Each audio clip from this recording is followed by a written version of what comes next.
We'll call the July 28th, 2025 Dalton Township Zoning Board of Appeals meeting to order. First, we'll start with a roll call. Nash? Present. And Clement? Here. David Buck? Here. Noah Clinton? Present. Also present. Thank you. Everybody has had an opportunity to review the agenda. Any changes to that? Otherwise, we would like to move to approve. I make a motion to approve the agenda. Support. We have a motion that's been supported and approved. Any questions, changes to that motion? Otherwise, all those in favor indicate by saying aye. Aye. Any opposed?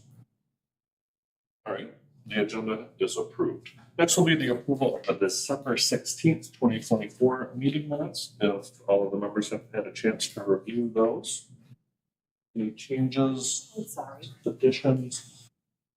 Make a motion to approve the past board meeting minutes. All right, there's a motion. Is there a second? I'll support. Okay, all those in favor indicate by saying aye. Aye. And I will abstain from that. I was missing from that meeting, so otherwise we have 4 in approval, so those minutes are passed. All right, then we'll come to the reason to call today's meeting together, and that's the items for a public hearing. This is ZBA 25-01, 1232 Park Street. This is a request by James and Tina Harmon. I believe Mr. Harmon, James Harmon, is present today. And I'll just note before we start, we're essentially looking at 2 different dimensional variances today. The first is the number and size of accessory buildings, and the second part of that is based on their location. All right, Mr. Harmon, we try to be fairly laid back here, but if you want to come up and just kind of tell us what's going on. Give us the overview and background on what you're asking for, why you're asking for it, and then we have some questions we may go through from there, and then let it go. Okay. Well, basically, we're asking for permission to maintain the buildings. We utilize the buildings for our 501c3 our church. We minister to at-risk children in mosquito areas, surrounding areas. We utilize the buildings so that they'll have a place to eat out of the weather sometimes. But they're very nicely structured buildings. One of the buildings happens to be concreted down, make it a little more comfortable. But that's the use of the buildings. We also use it for family picnics and to enjoy the lake. Who wants to buy property on the lake? You can't see it.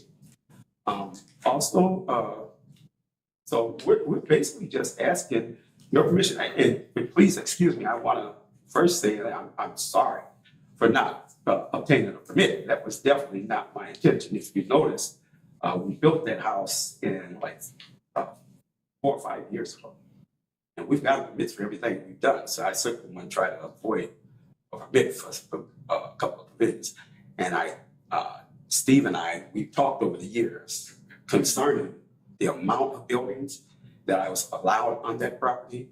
I was just never under the impression that a carport was considered a building. Okay, that's on me.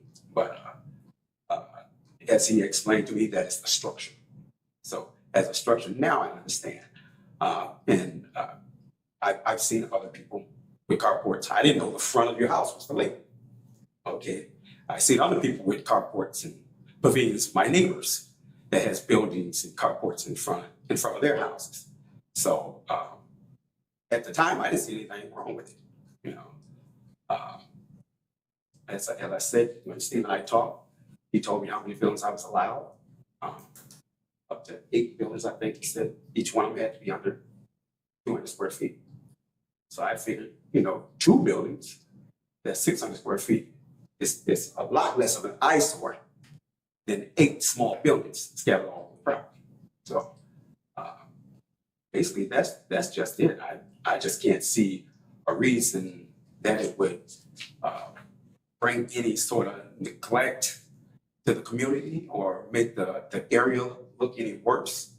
In fact, I think it sort of enhances the area if you really ask. I know some of you came out and took a look at it, but they're new structures. They're nothing old and torn down and decrepit. I paid about $11,000 for both of them together. 5 for 1, 5 for 1 and 6 for the other. So, not to mention the concrete. So we put quite a bit of money in it, and the money is money that was granted to us for that, to the Boys and Girls Club of Muskegon. And so we've been using this property to try to build up our community and build up our youth and encourage our youth. If I didn't know I was violating anything, I would have certainly stopped it and came back to ask your permission.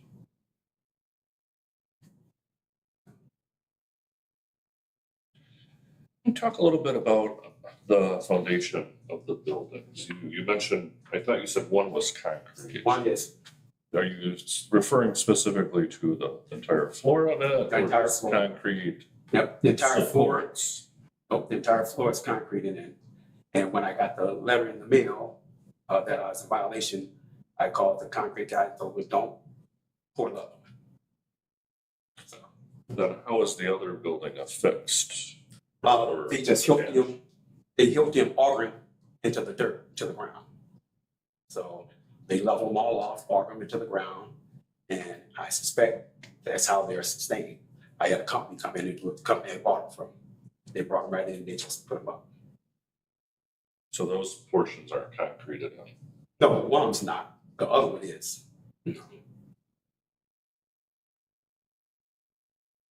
Is the one, so if you're staying in your home, is the, to the one to the right that has the concrete Mhm. with all the furniture and stuff? Yeah. Okay, that's what I assumed. Just by, Yeah. by the way, it's a cool problem. I was out yesterday, that's when I called you yesterday. Okay, thank you. The, just before your gate, there was a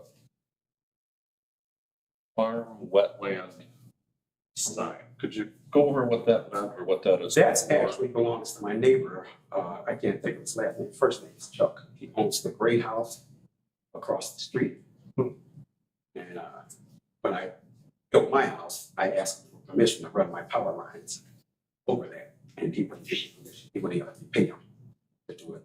So my neighbors across the street allowed me to go up under their property, bring power to our house. So would that be back this way? Back behind your other buildings, was that property?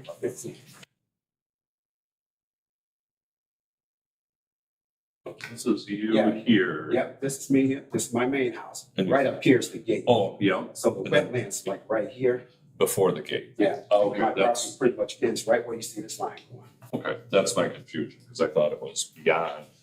Going our way, and I said that, I was having a hard time figuring that out a little bit in my head. No, the other gentleman that owned the property behind me, we all agreed that we put that gate up because the private road, Dalton Township won't plow it, won't manage it. So we have to manage it. So we put the gate up, to keep ATVs and stuff from tearing it up.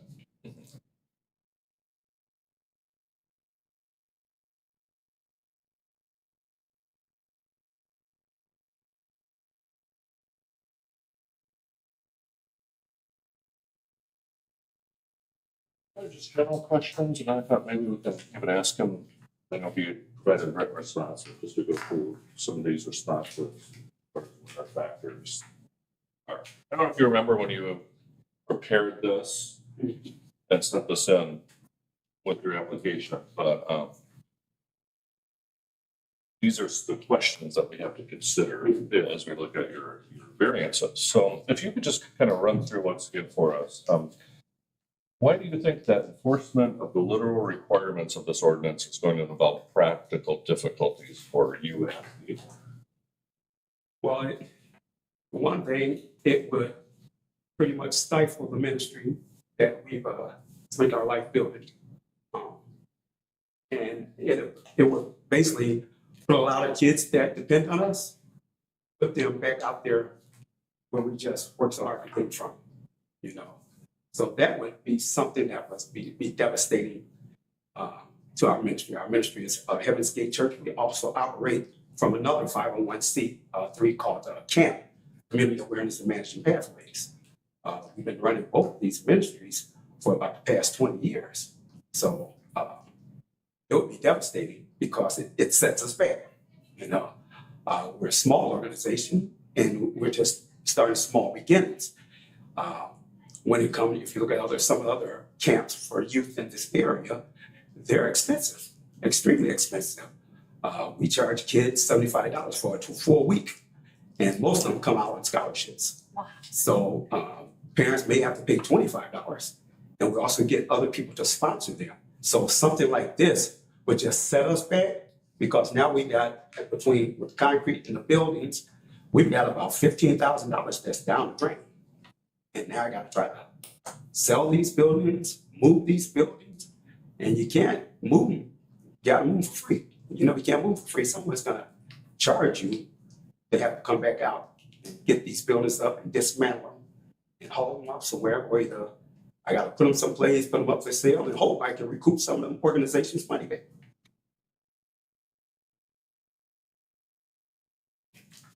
So in summary, it's your belief it would A, hurt the camping, hurt your camps, and then B, cost money Right. to do. Absolutely. Would it change how you individually, you and your wife, use the property? No, we just have to figure out something different. In the past, we've used our garage to put tables in and run the kids in shifts to feed them. So for us personally, no, I don't think it would. I mean, I'm retired, and my wife is soon to retire. Well, she retired once, and then she went back to work. But personally, no, I just can't see any real reason why the ordinance. I can understand why the ordinance is in place, but I can't see any real reason why me having these particular buildings up would impact anything in a negative manner. I just can't see that, you know. So personally, no. I'd be mindset, oh, I'm devastated. No, yeah, I can't see no reason for it. How many campers use the property? Well, every year we bring about 10 boys and 10 girls. This year, this past weekend, we had 6 boys. This coming up weekend, we've got 10 girls coming in. We do the boys and girls separate. And it's a small area, so we can't do like some of the other camps, Beach Point, some camps down in Allegan, they run maybe 100, 150 kids. You know, we just don't have that kind of capacity. But what we do, we try to do it with excellence and do it with fidelity, you know. So we work really hard to make this what it is today. It would be devastating to the people that's involved, to most of the single mothers that look forward to getting their kids, you know, something to do. I grew up in this area. I was born and raised on Putnam Road, 7192 Putnam Road, over on the other side, before the Blue Lake Co-op was even built. And we didn't have any place to go. We might have did 4-H, you know, during the daytime, but, you know, we just didn't have no place to go. So how many campers do you think use the property during the year? During the year, probably about 20. Yeah, 10 boys, 10 girls. And then how long do they stay? 1 week. They stay 1 week, and then we do periodic on month to month. We do what we call a follow-up program or mentoring, and they'll come back. We team them up with mentors, and the mentors deal with them from there. All our mentors have background checks. A lot of our mentors are Muskegon County and Muskegon Heights police officers. Some of them are sheriffs. So, Okay. Any questions regarding that first part? Yeah. Can you explain how those facilities are used by the organization? Those structures? those structures, Yes. we mainly use them just so that kids can have some place to meet. We meet there, we eat there, especially during the inclement weather. We keep them up under there, even when we put up a tent this time.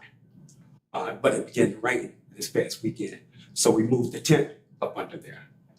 The tent's probably waterproof, but just to ensure that the kids wouldn't get wet. So that's how we use them. There's nothing, there's no dwelling or anything like that. They're aluminum carports. Where do they typically sleep? We typically sleep in the camp. We have campers and we have tents. The one camper next to the one Yeah. barn you use first. And what about the parcel or the two structures across the driveway? The one is just a storage shed. The other one is for my wife's.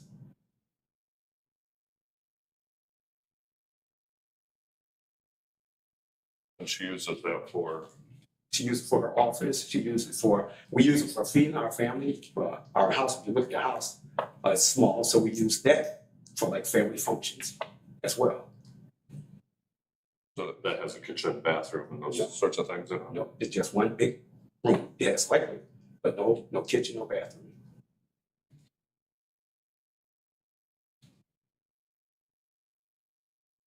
Another smaller one is just a storage. That's just storage area.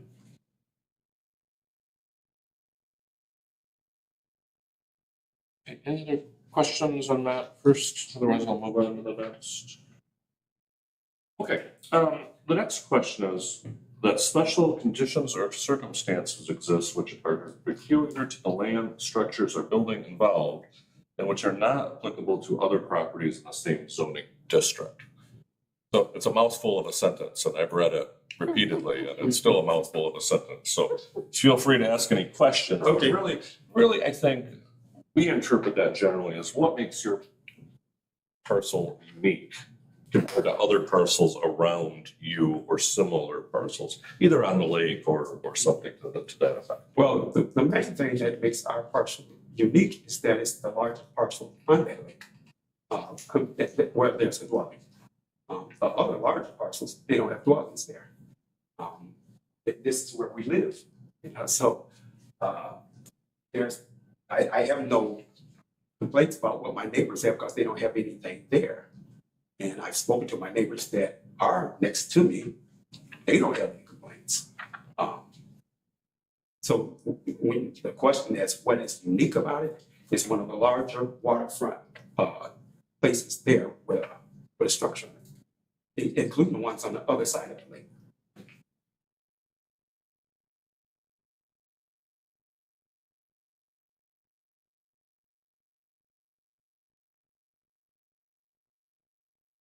Any questions, points regarding that or?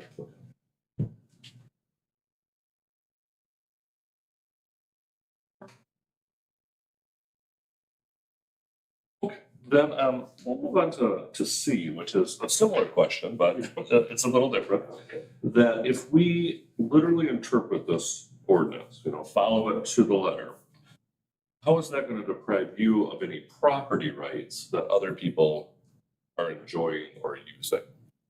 Well, like I said, I have neighbors who are, I'm sure, in similar situations. And I don't know if they've received these kind of letters, but I know they were there before I got there. So I assume if they did, they probably went through the same procedure. But that's one thing, They have smaller lots than mine, smaller parcels, with just as many buildings. And I don't know if anything, and I certainly don't want to point them out because they don't have anything to do with this. Right. But if I see others doing it, then it must be okay. And I'm sure you're saying the same thing about me. If others see me doing it, then it must be okay. So basically, to answer your question, I just say it would definitely cause some heartache with me in my relationship with you. But you're the township, so I have to do what you say, and have to be happy with it. So let me go back to the first part of what you just said. And we're not asking you to, tell on your neighbors, so to speak. Right.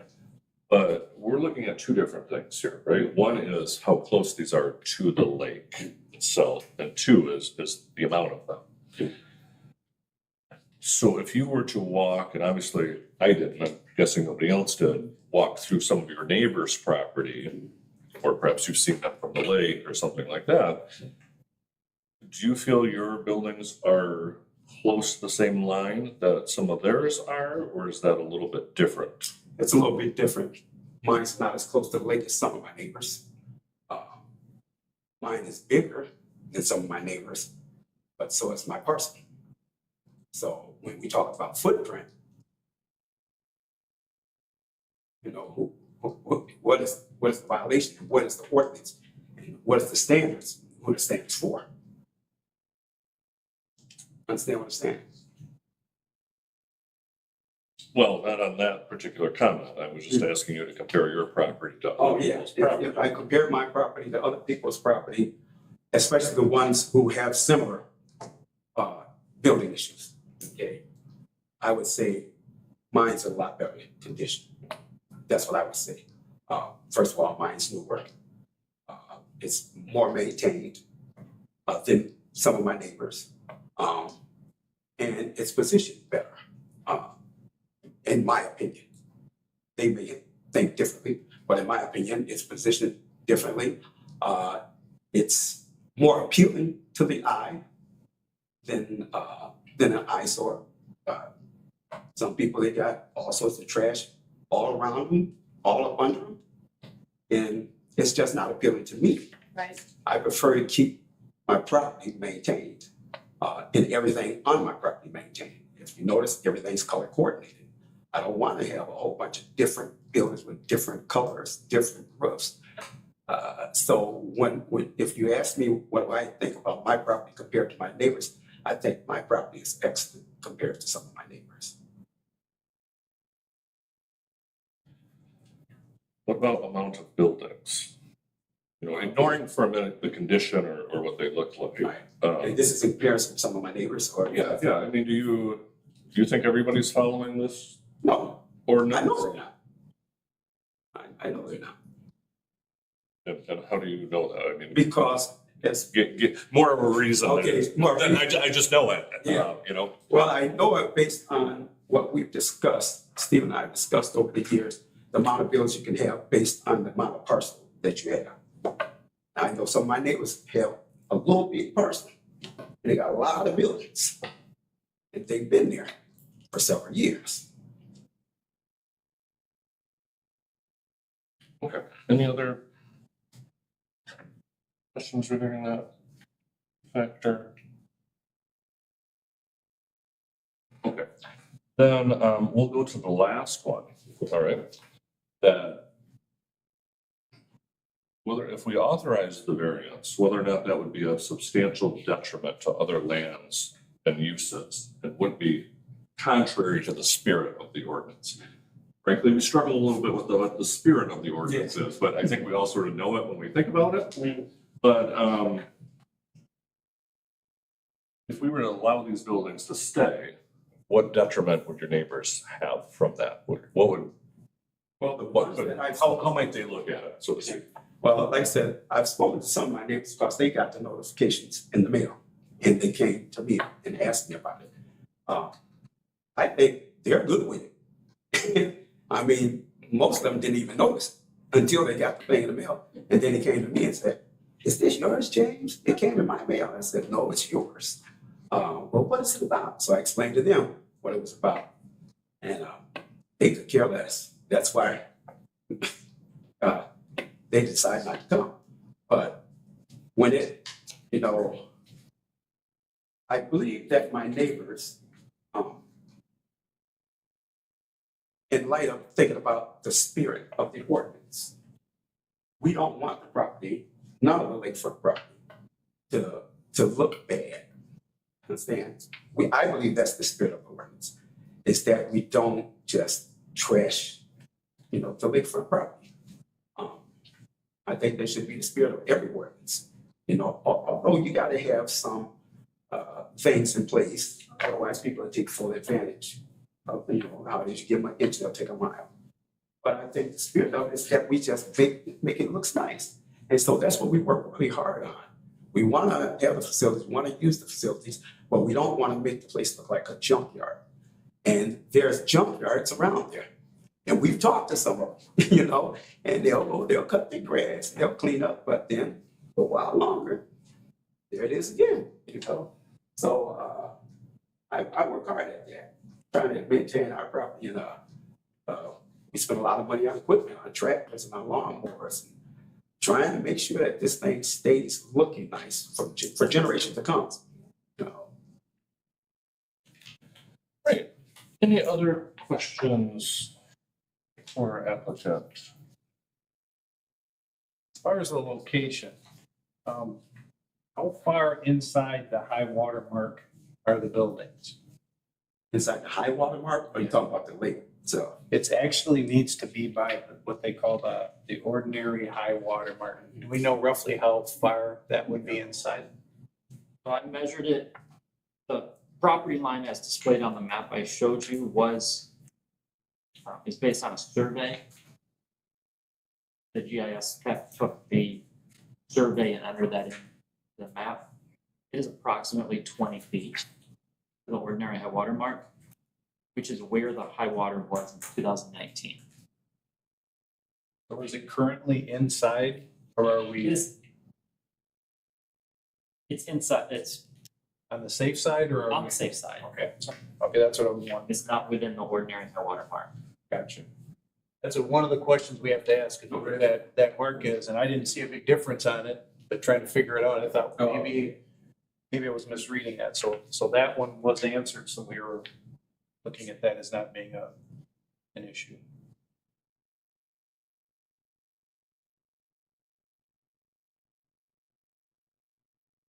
Any other questions?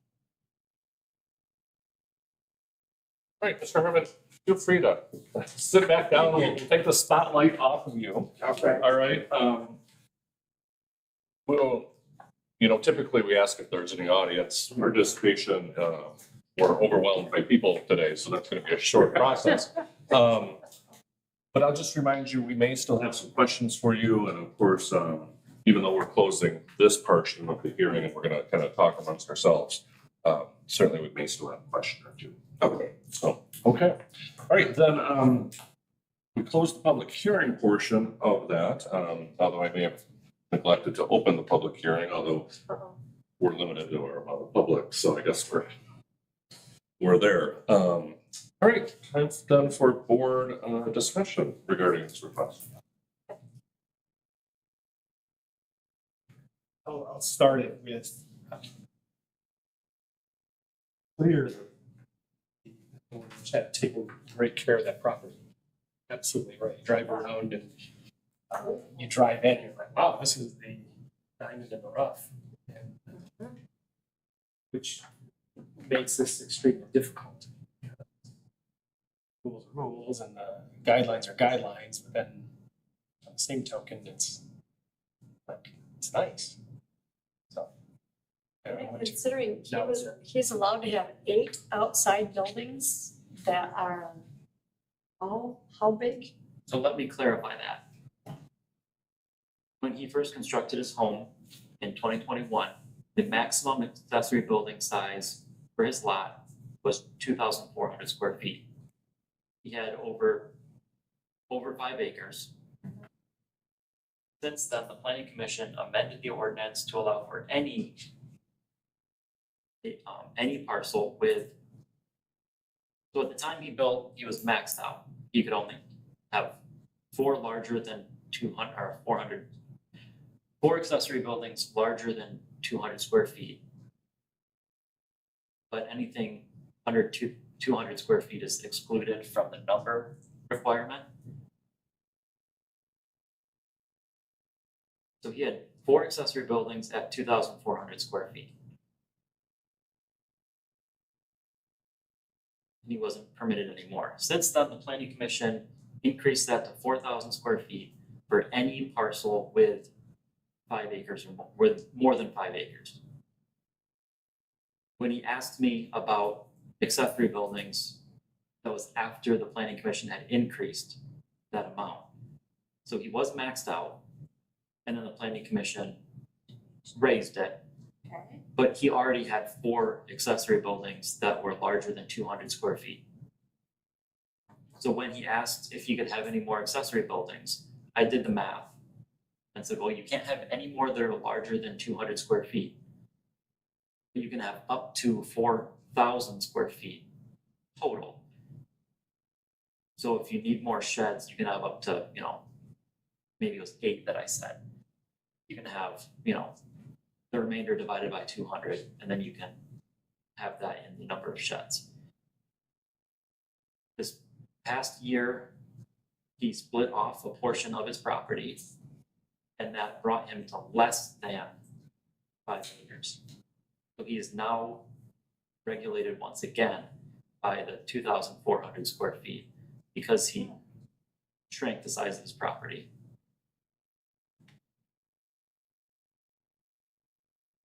So was one of the requests too, was to combine the properties back together That's to one of, allow him to have? So if he combines the two, if he combines those properties, it will be just under 5 acres. He split it into 3 properties. My understanding, he's giving, his daughter owns one. And he and his wife own the 2. Those 2 are less than 5 acres together.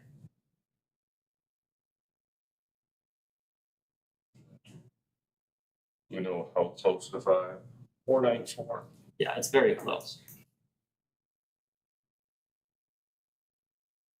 Not quite a $5 bill, but really close.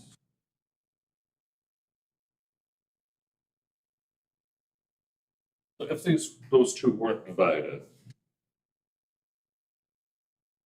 or within a percentage, a small percentage is allowable accessory buildings as is.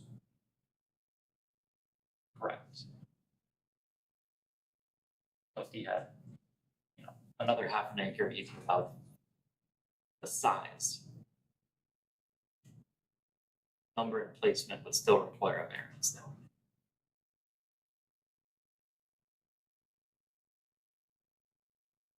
So we're struggling with right now the issue of size versus numbers. Number of buildings Yes, And location. and placement, in place. yes.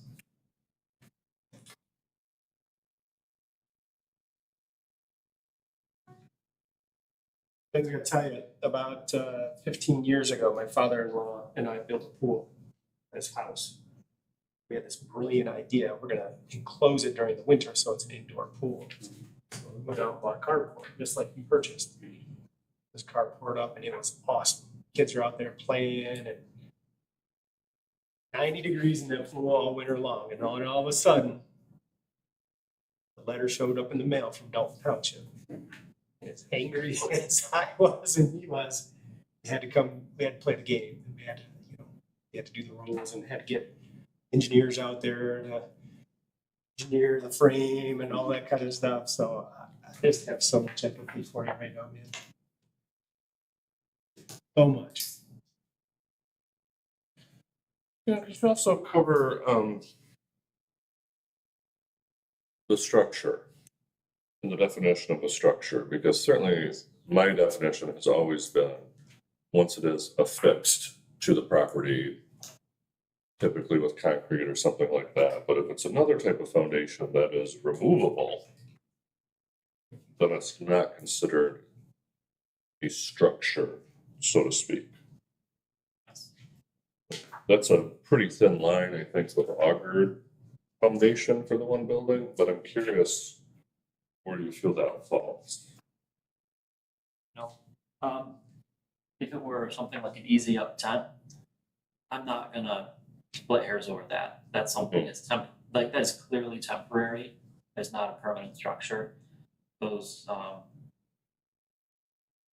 canvas hoop houses that you find at Harbor Freight or any other hardware store, those are more.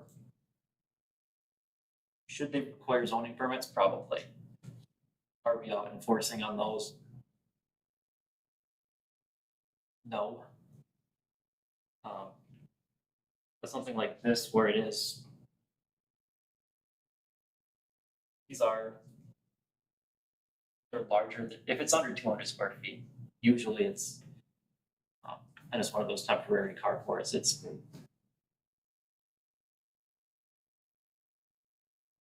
oftentimes it's not worth enforcing unless it's a blighted structure. Right. And usually they're placed where they need to be anyway. So we just send a letter and say, hey, you got the full permit. But the definition as the book has it for structure is anything constructed or erected which requires permanent location on the ground or attachment to something having such location. The term building shall mean the same, and structures shall include but not be limited to parking areas, swimming pools, and signs. And then I flip over to building.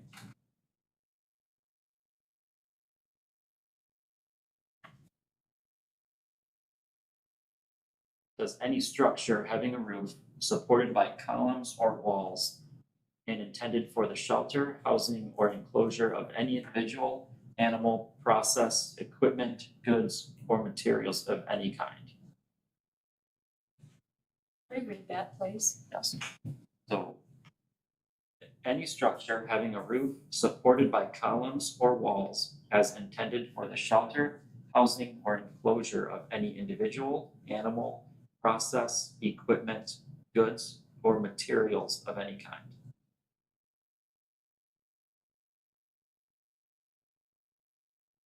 So it's not really an enclosure, No. because it's all wide open. Yeah. But it is a roof. It's a roof supported by columns, so it does fit the definition of building. In addition to the definition of structure. Oh, so I'm sort of thinking in my head of an easy up with longer stakes to hold it together, but as you indicate, that's both a size issue and a portability after that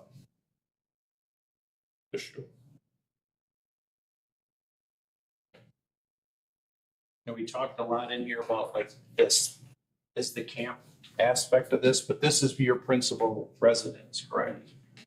So as we look at that, that's probably how we would look at it for neighbors or what have you, is how does this affect all residents as we would do that? So if somebody else comes along and let's say they don't have as a noble, what we can all kind of see this as a noble purpose. It's not the building, it's the location of the building that gets to be a bit of the problem because it falls. Actually, we got that one south. We're in the numbers now. It's trying to make the square footage work, which On the location, but yeah. in the front of the property. Plus the being close to the line. Yeah, the property size is just shy, and we're struggling with number of buildings. And But it was amended too. yeah. So he was legal. Yeah, and then Then the he's rules selling. So, but threw it out, yeah. I don't know anybody who would probably, at least knowing the Dalton Township process, if you're at 4.94, I know. I mean, that to me, if I'm buying the property and I'm telling somebody, I tell them I got 5 acres. Right? You know, that's the way you would look at it. You don't look at it, well, I have just under 5 acres. You have 5 acres and with the high water mark, as it would adjust, it could grow and shrink at various times. We have to go by that mark, so. The actual, I guess, calculations, let's say we can even get beyond that. I think the location is the problem, the fact that it's the front of the property and we have in the lake communities, that's been our issue, is putting things in front of. And that where we set a precedent, where we say anybody can now come in and say, you can build in front. Well, they'll use our own words and say, on this date, we overrode this for a purpose and trying to find the purpose. It's a residential home that is used also to take care of, kids at risk and things. Like I said, who doesn't think that's not needed this day? But if you were to find a location elsewhere on the property for something like that, it all falls into place for me. That's where I think the hardest issue is trying to, and again, not trying to cause, it's kind of self-created because we put them there and then have to come in and, ask forgiveness versus permission. And that's That's one of the things in working in the township. We have to set it that way. It has to be. I'm the head of the planning commission, so I know when these things come into us, it's usually someone's gotten a letter and now they're out of compliance. And then we have to come in, and then we've had some pretty substantial buildings that have had to be adjusted and things that have had to be taken care of. So I'm trying to figure out a way to do this, like you were saying, it's not a fix. The cement would be an issue for you because you have the cement that you poured. But if we move the buildings back, I keep wrestling, it does it make enough of a difference to say if we move it back in this particular case? Well, you'd have to have the properties recombined to get to your almost 5 acres. And I do feel that's one of our rules as CPA is that you're at 4.99. That's probably where we have some discretion. I am not gonna die on that horse. Exactly, I'm exactly. not gonna say That just, gives us. that's not the one that we look at. I think the location, and then someone making an application on Lake X, Y, or Z down the road saying, well, you did it on this one. That's what my concern is. To give clarity, if these buildings were 50 feet further back, permits were pulled, and this property was 5 acres, would this be a question? It would still be a question with the number, Because it goes over because 4. it goes over 4. 4. So even with 5 acres, 4 is the magic number. Correct. And the financial difficulty would be to remove them. Yeah. Which deprives him of his enjoyment of the property. But also Yes. creative. But there are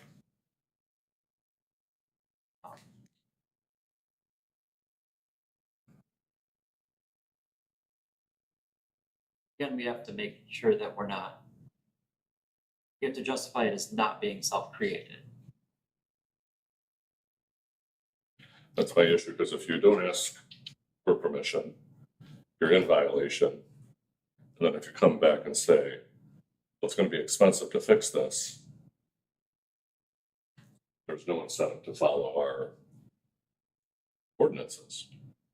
Because I need to beat the inspector to have it built. So it's expensive enough for me to say it's now a practical difficulty for me to tear it down.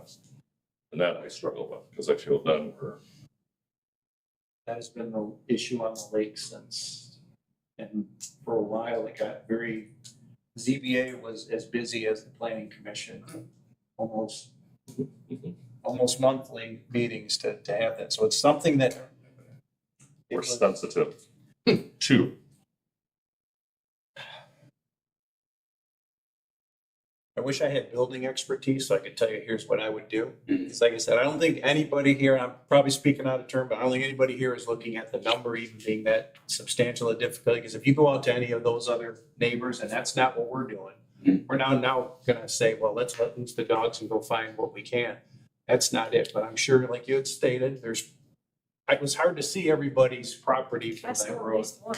And a couple of them, like I said, I wasn't looking, that's not where we're forced into judgment on those, but I look at what we have to approve today or deny today. So we're at that point where it's the location in front of the house, which is in your front yard, which to me, that's the stickler. Now, if you were able to move those, and I wish I knew of builders that I know people with the equipment that could do things like that would be able to say, hey, listen, we need to, remediate this situation. Can we help somebody? We can't do that from this position, but certainly there may be somebody that might be able to help do that. Just move them back. Well, even then, it doesn't get him in compliance because He still has 6 buildings with, So are the buildings a detriment to the property? and that's where, when you look at it, this is where we get into the weeds a little bit. I'm not sure even when we say we've had this argument, I should say, we've had this discussion where how many buildings is typical for a property and why 200 feet per building? What, I'm not a builder, I can't give a reason, but you have to set a precedent somewhere to say that makes sense to me. Under 200, you can have chicken coops, you can have all that kind of, but it's when you exceed the 200. But the number, and the square footage, we're kind of over in both of them now. So it's, The 200 may come into play because that's where the line is for a building permit. that makes sense. See, that's why the wise people.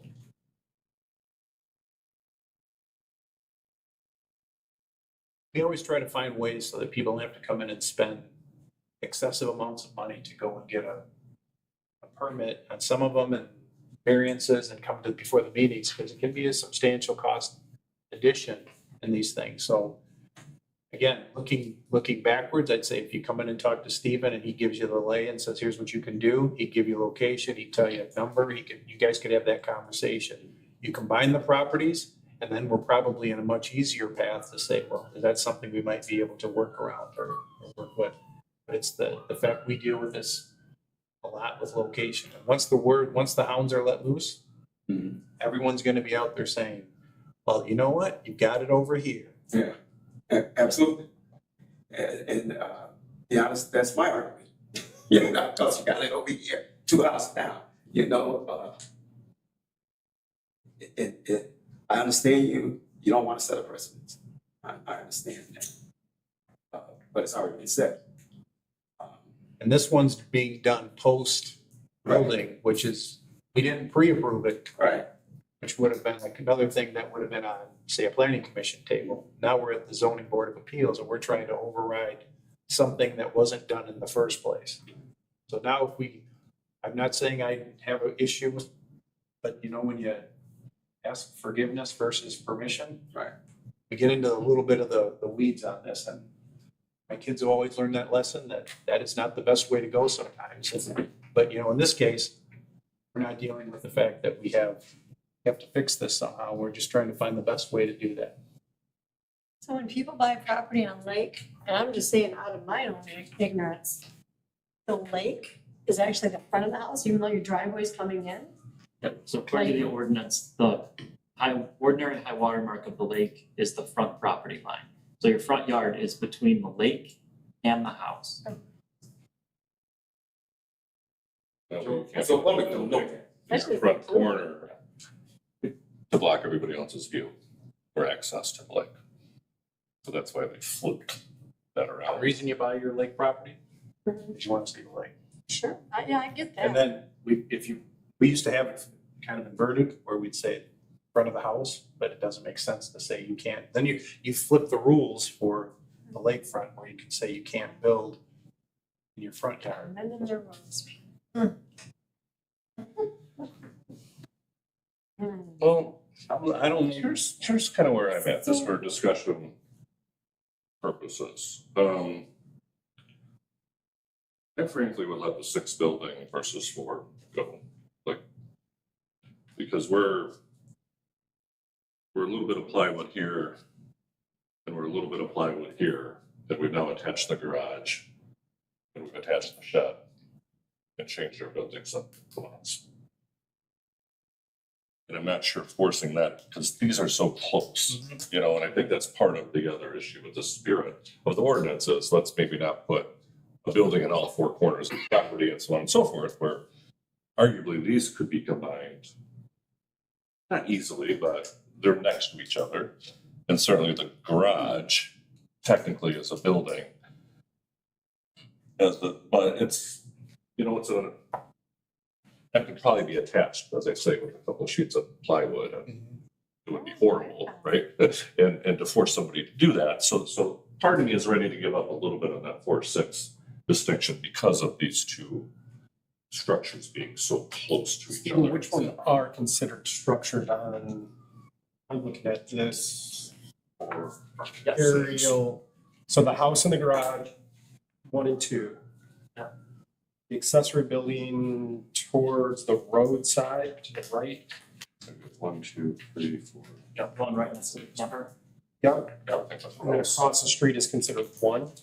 Across the street is technically 2. If they're located, So there's technically 5 even without the carports, right? yes, but the main dwelling doesn't count as an accessory building. Oh. This was the one that I was counting on.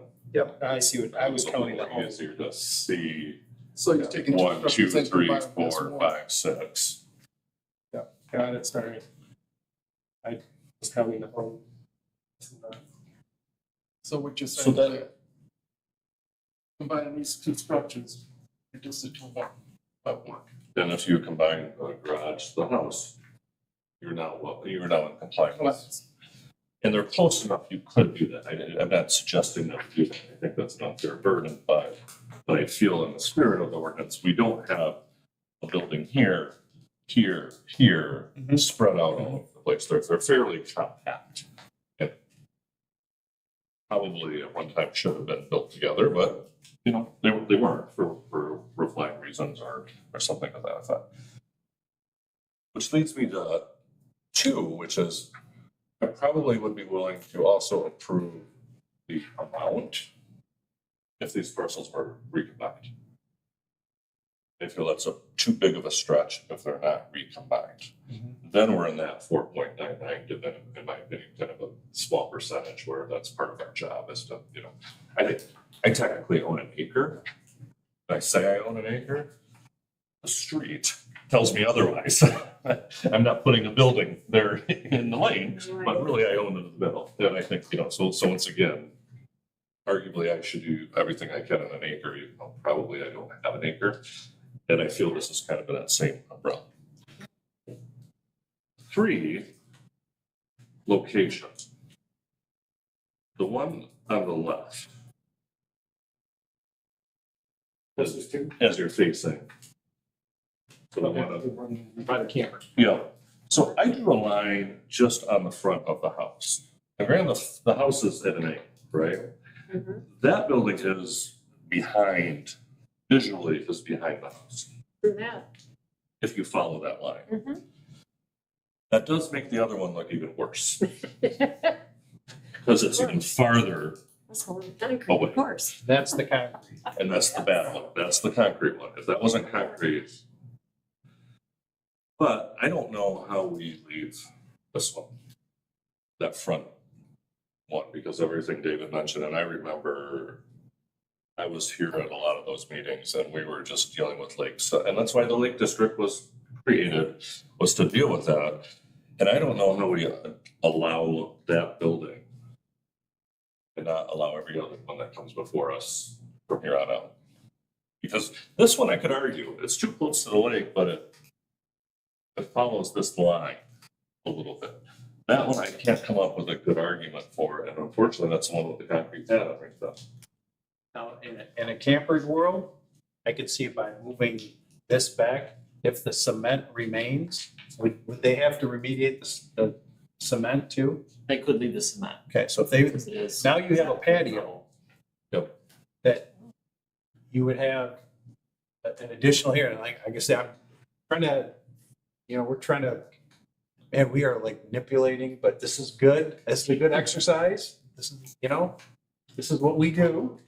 I'm not trying to sell, used cars here, but to me, that would be a way to say, then relocation of that, you could have it, you know, from the dwelling to have one here and one there makes, you could make almost the same, but again, the cement doesn't have to be. The cement won't have to be moved, and frankly, then you could put an easy up for the 2 weeks your campers are there, or something like that. That wasn't a permanent. You know, I'm starting to think if the wind can mess with it, it's probably not a permanent structure. Give or take, that's probably not a definition. And as we try to come up with these scenarios, we're actually trying to decide what the owner should be doing. Mhm. That's not a good thing. No, I guess the mission here, I feel, is now we have this that has to go away. We could make a very simple thing and say that one has to be moved. I'm trying to give ideas on if you did that, not that you have to do any of that, but the fact is if we tell him this has got to be moved, it's up to him to be in compliance. And if that's the case, Whatever he wants to do. he can do what he wants. We're not. So you could, If that's the decision that he has to move a building, that would be up to him to decide whatever he does at that point. really, Or it's, simple. you would have to remove that Okay. where it's at Then if you wanted to put it anywhere else, we would approve it, but then it would have to be back behind that line. But the parcels also have to be recombined to get the acreage back.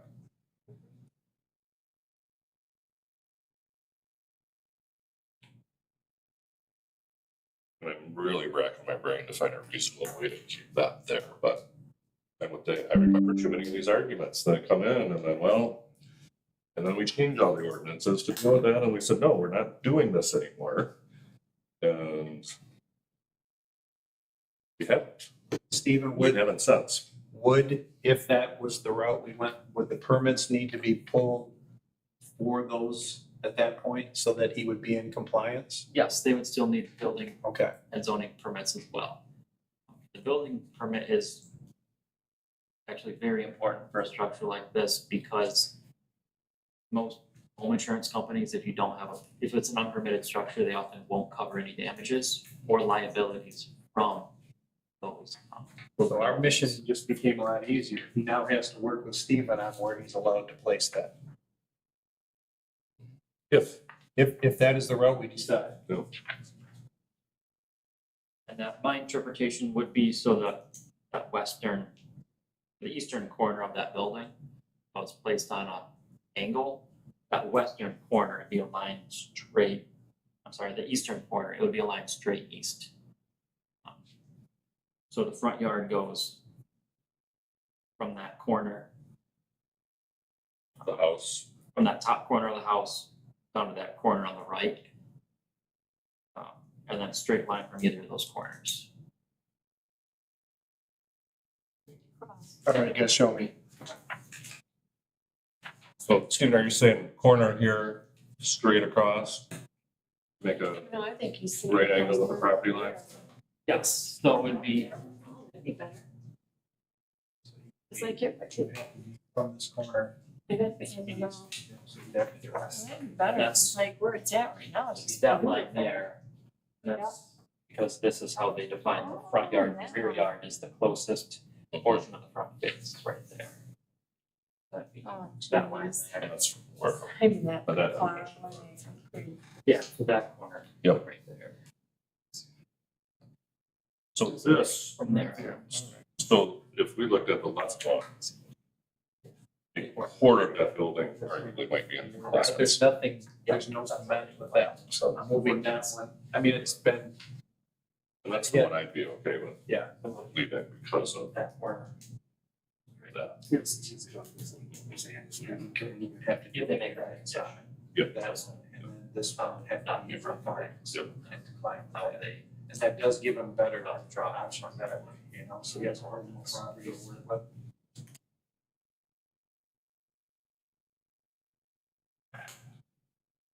Any other thoughts, questions, other questions? No, I've never liked the ones that are already built. Puts us in a bad spot regardless of what we. All right, is there anybody who wants to attempt to craft a motion and we going forward on this? Yeah, it's a clarifying question. Stephen. Based on what I think I am understanding is you're denying this variance as written. Does it have to come back once the properties are combined? Or can that all be contingent into one motion? that can be contingent on the one motion, and I just won't issue any permits until I receive a request to combine them.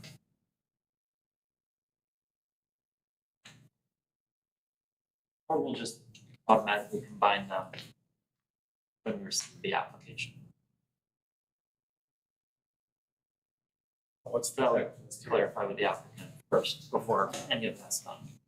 Not apply for the bank, first thing. Okay. Because that was our original contingency. Yeah.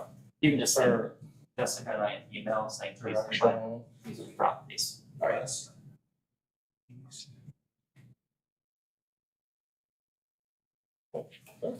There it is. Look at the little compass at the end. so I'm hearing you guys right in my little checklist here. combine the properties. The northwestern structure, are we saying is okay as is?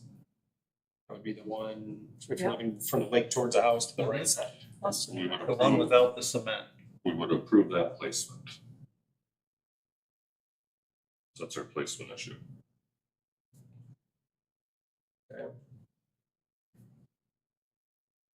Northeast structure has to be moved. Has to be removed. It can be replaced anywhere on the property in a permitted location. I would specify anywhere on the property outside of the required front yard. Placed within compliance with the zoning ordinance. Yes.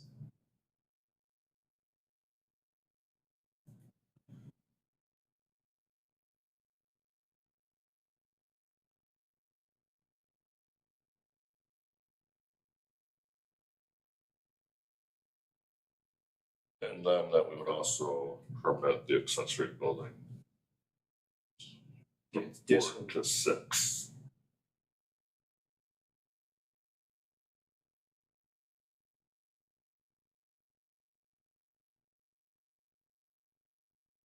will he still have to, put plywood up between the two structures? No, I was never suggesting that. Okay, Real, I was just saying they're so close. I know, That a right? sheet of plywood could attach them, which And make them one. makes to structure me, instead of two. makes them feel different to me than, let's say these two, Mhm. that you really can't do that with, Right, right. you know, that's almost an attached garage. So. But certainly, that's just my thought, you know, whatever anybody else, but Oh, no, in my head, it's actually pretty good. that's a little easier.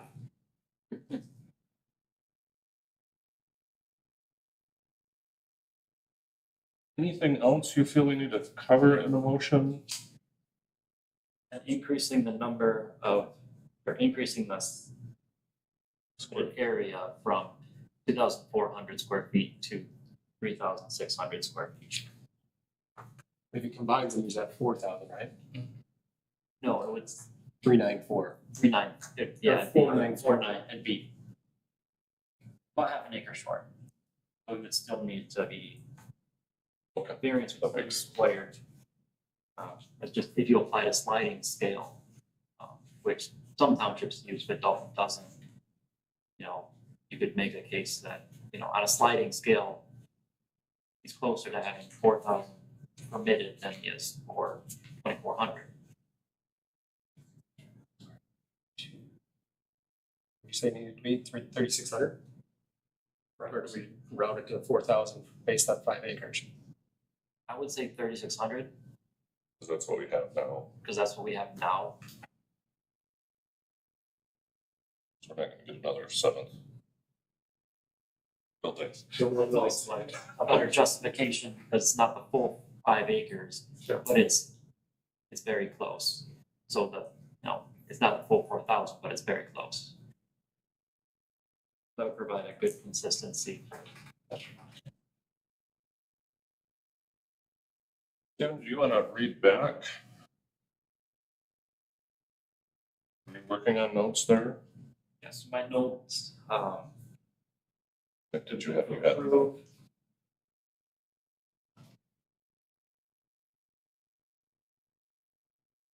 approved to allow the western most accessory building.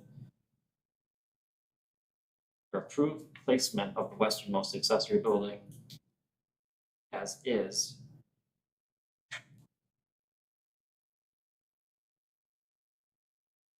Um,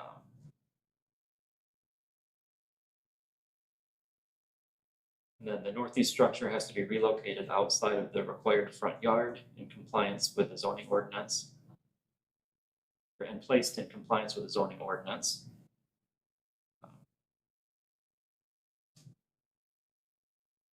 A variance to increase the number of permitted accessory buildings from 4 to 6.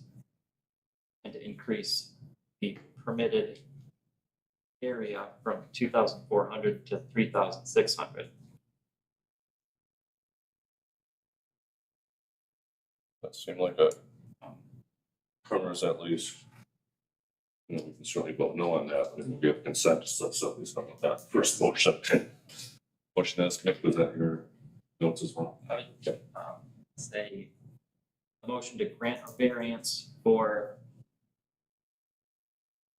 an increase in the number from 4 to 6 accessory buildings, and then and to increase the area from 2,400 to 3,600, and then to permit one accessory building, or to permit the westernmost accessory building to be placed within the required front yard setback as it is currently placed. And And that these are these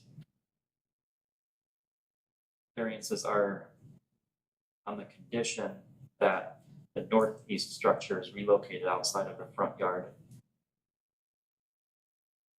in compliance with the zoning ordinance. And that the two parcels be combined, and that building and zoning permits are obtained.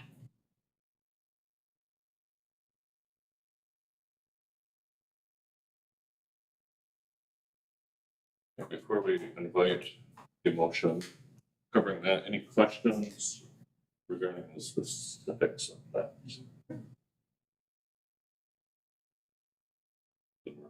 Smile, I'll stare at the one person who was writing all these down. Do you have questions before we? Yes, I do.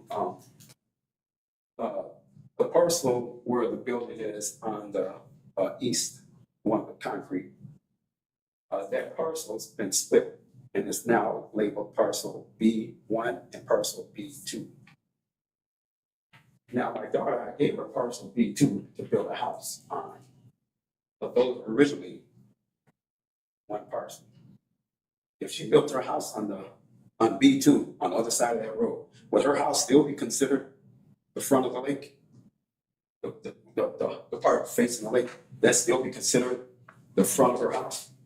You're asking if B2, if she builds on this. Yeah, that's her original goal, to build on this one. Yep. Okay, the shed's up here, the carport's up here. If she builds back here on this side of this private drive, is this still considered her front yard? Yes, it would be the street facing. Okay, so this still wouldn't be able to remain there. It can remain on this parcel because it'll be combined with these. But if you were to put it on the parcel B2, then it would have to be behind them. Also, if I put it on B2, then she had to move it back here. So she's gonna have nothing up here. You would not be able to place this on B2 because it is it's not There's no home on it. yeah, well, first, there's no home on it, Right. but also that's not it's not encompassed as part of this request. But so you can remove it anywhere on B1 or A. But I mean, if she were to build a house, She's not combining B1 and B2. if you were to build a house on B2, it could become one of her accessory buildings as permitted. But it could remain But where her it's front at. yard, her front yard would be the 60 feet between her house and the road. Okay. So even though she owned B1 and she combined B1 and B2?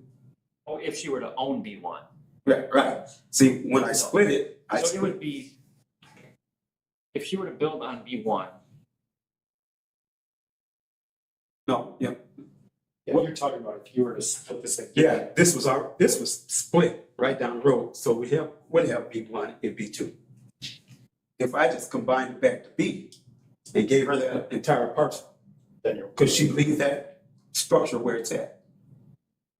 Because she's not building on B1, no, so that would be an accessory building on a vacant land, on vacant land. which even is though she owns actually it. correct. Yeah. Because it's accessory building on a parcel without a principal dwelling or building, which would actually be a use variance. But that's what you gave me over here. See, I got on this side was vacant on this side of the road, but you gave me a permit to put a building over But there. it's all one parcel. And that's what I'm saying about hers. B1 and B2 would be one parcel. But she's building her house back here and now on the Yes, west. so it would be in her front yard. Be on her So front it wouldn't be permitted, Okay, yes. so she could put nothing up there.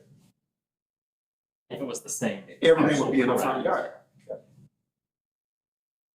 So this, If it's between her house and the ordinary front, ordinary high water mark. Yeah, she were to build back here. Yeah. She wouldn't be able to put any accessory buildings between her house and all the way to the front, because of considered the front yard. So she would build up here, she would do the same as I did, put it back here. Yep, okay. And also, if you were to keep parcel B1 away from parcel A, that would also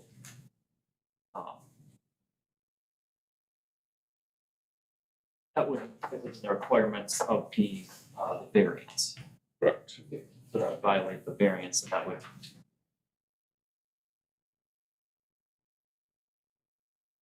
essentially, if this is approved, you wouldn't be able to do that. That's right. As was a good point. We're not forcing you to do anything. You may want to think through what you want to do. Or just say what you're not Stay thinking in, could be. you know, stay in the ordinance and I am a law-abiding citizen. I understand, you know, I'm sure you understand, the public don't know that.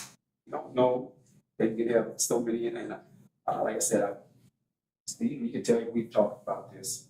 It was just my misunderstanding. You know. All right. Do we have anybody that would like to move? All right, a request for our consideration. I'll make a motion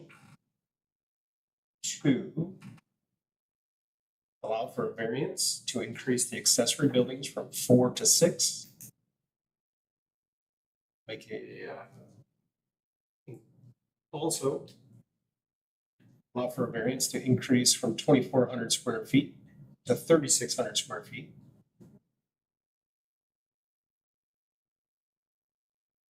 With the appropriate permitting to allow the northwest structure to stay in the placement that it currently is.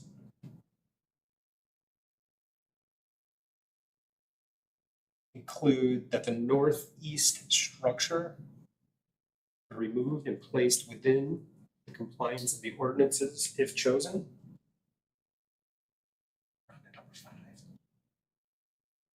And all of that under the contingency that the properties are combined to total 4.94 acres. And finally, that the building and the zoning permits need to be obtained. That is all for 1232 Park Avenue. Thank you. I will support. All right, we have a motion on the floor that has been seconded. Any questions, comments regarding that motion? Hearing none and seeing a couple shaking of the heads of no, we will then do a roll call. All right, Nola. Yes. David. Yes. Nick. Yes. Marvin. Yes. I also vote yes. Therefore, that motion, as carefully outlined, passes. All right. Next on our agenda would be communications. I don't believe we have any communications. Stephen, do we have any communications?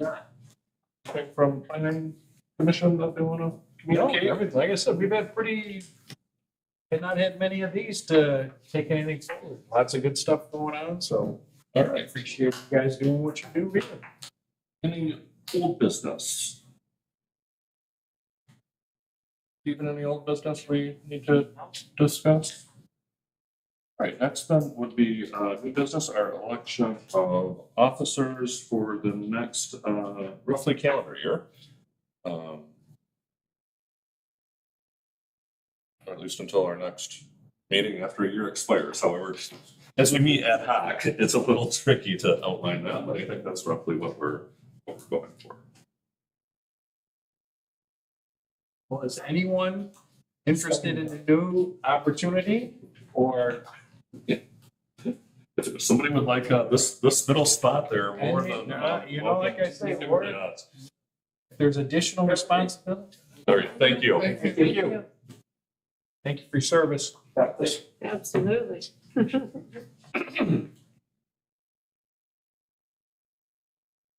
We'll start at the top. Are Yeah. you considering working with us, continuing moving forward? Will we behave and all things considered? Would that be something you would consider? All things considered, yes, I would do that. Do we have to do these individually? You can do them individually or as one. All right, Mr. Vice Chair? I'd like to step down and give someone else an opportunity. Got two, there's Nola and we got Nick. No, She I can't, she cannot because she is trustee. a trustee. Okay.